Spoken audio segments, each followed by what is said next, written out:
একঘেয়ে মাছ খেতে খেতে বোর হয়ে গেলে বানিয়ে নিতে পারো এই রেসিপিটা। একটু মুখ বদলানোর জন্য আজকে আমি বানিয়ে নিচ্ছি। শুভ দুপুর বন্ধুরা, এসে গেছি আরও একটা রেসিপি নিয়ে।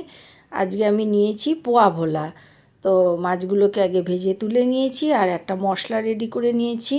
আমি একটু পেঁয়াজ, টমেটো, রসুন, আদা এই দিয়ে আমি পেস্ট করে নিয়েছি। আর মশলাটা আমি গুঁড়ো মশলা ইউজ করেছি। তেলের মধ্যে একটু কালো জিরে ফোড়ন দিয়ে দিয়েছি ওই মশলার যে পেস্টটা, আর তার সঙ্গে একটুখানি 1 চামচ জিরের গুঁড়ো, 1 চামচ ধনের গুঁড়ো আর কাশ্মীরি লঙ্কার গুঁড়ো রঙের জন্য।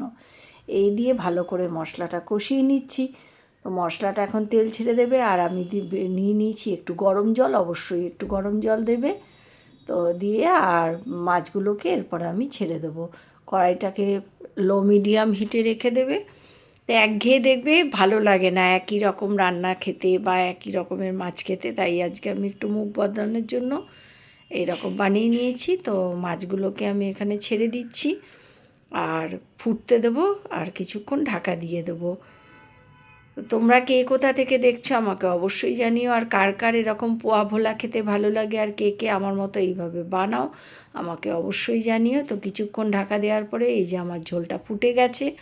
তো যেমন যেরকম ঝোল খাবে সেই রকম রেখে দেবে। আর মাখা মাখা খেতে গেলে মাখা মাখাও করতে পারো, টানিয়ে দিও। আর বেশ কিছু কাঁচা লঙ্কা চিড়ে চিড়ে দিয়ে দিয়েছি ঝালের জন্য। আর দিয়ে দেবো একটু ধনেপাতা নামানোর আগে। ধনেপাতাটা অপশনাল, তোমরা পছন্দ হলে বানাবে আর নইলে নেবে না। তা আমার এই রেসিপিটা যদি তোমাদের ভালো লাগে তো please like, share and subscribe করে দিও। তো তৈরি হয়ে গেল ভোলা মাছের ঝাল ধনেপাতা দিয়ে। আর ভিডিওটা কেমন লাগলো তোমরা অবশ্যই জানিও। আজকের মতন এখানেই শেষ করছি। তোমরা সবাই খুব ভালো থেকো। আরও একবার শুভ দুপুর জানাচ্ছি। টাটা।